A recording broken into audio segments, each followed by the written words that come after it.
კი ბატონო და მე დაჟინებით გავიმეორებ, რომ ორივეს გავაკეთებთ. იმასაც მივახცევთ და იმასაც მივახცევთ ორივეს და ამის პრეცედენტები ძალიან ბევრია ევროპული სახელმწიფოები. მე მესმის და ამას უნდა შევხედოთ გაგებით. სხვათა შორის ამას არ უნდა აგრესიული როგორ ბედავს რუსეთი რომ ნატოში გაწევრიანების წინააღმდეგია. ყველა ქვეყანა და განსაკუთრებით დიდი სახელმწიფოები თავის გეოპოლიტიკური ინტერესების დაცვას ახერხებენ და ზოგჯერ ამას ახერხებენ ძალიან მძაფრადაც. და ესეთი დამოკიდებულება რუსეთს ჰქონდა ბევრი ევროპის ქვეყნების მიმართაც. გაიხსენეთ პოლონეთი, ბალტიისპირეთის ქვეყნები, სლოვაკეთი იხსენებს, რომ ყველაზე ლამაზად ესენი შევიდნენ ისე, რომ საერთოდ ურთიერთობა არ გაუფიჩებიათ რუსეთთან, ეს მოახერხეს მეგობრული რიტორიკის დონეზე. ის რომ მისი მეზობლების დამოკიდებულება და რუსეთის დამოკიდებულება, ნატო ეს გავშალოთ ეს საკითხი, იმიტომ რომ რამდენჯერმე დასმულა. ნატოსთან დაკავშირებით საუბედუროთ ესეთია, რა თქმა უნდა, სასურველი იქნებოდა რომ რუსეთსა და ნატოს შორის მოხდეს დათბობა და დაახლოება და საერთოდ მოიხსნება ეს ჩვენი პრობლემა ასეთ შემთხვევაში და ეს იქნებოდა იდეალური.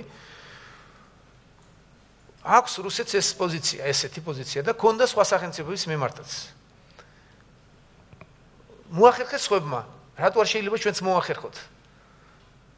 ჩვენ ვერ მოახერხეთ, ჩემი აზრით, რამე თუ წინა ხელისუფლებამ დაუშვა ძალიან მძიმე შესწავლები. აი მე რიტორიკის დონეზე რომ გასაღიზიანება, აღიზიანება და აი მე ნატოში შევალ, ამის ემუქრებოდა ამით რუსეთს რატომღაც.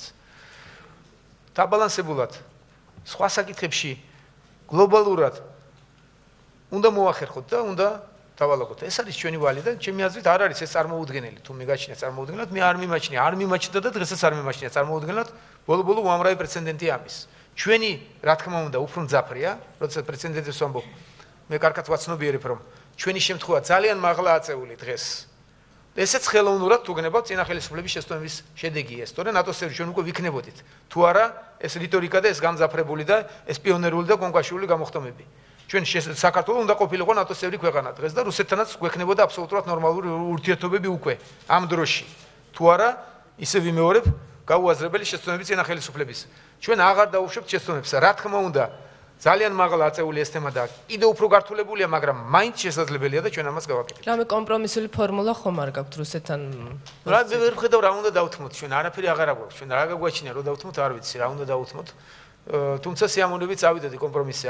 ვერაფერს ვერ ვხედავ მე, ჩვენ უნდა ტერიტორიების დაიბრუნოთ, ეს ჩვენ გვეკუთვნოდა და ნატოშიც უნდა შევიდეთ, რუსეთთანაც უნდა მივეგობროთ და ყველაფერს ამას მოახერხებთ და მოხერხებადია გააცნობიერებს ამას და აცნობიერებს ალბათ რუსეთის ხელისუფლებაც რომ ეს სეპარატისტული ტერიტორიები არც მათთვის არ არის სასარგებლო და მე მგონი რომ დაიწყეს ამის გაცნობიერება როგორიც არის მდგომარეობა დღეს და არც ნატოში ჩვენი შესვლა რუსეთს არ დაღუპავს და არ დააქცევს, არაფერი არ მოხდება.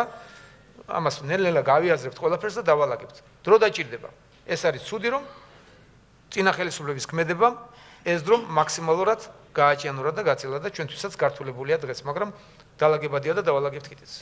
დროის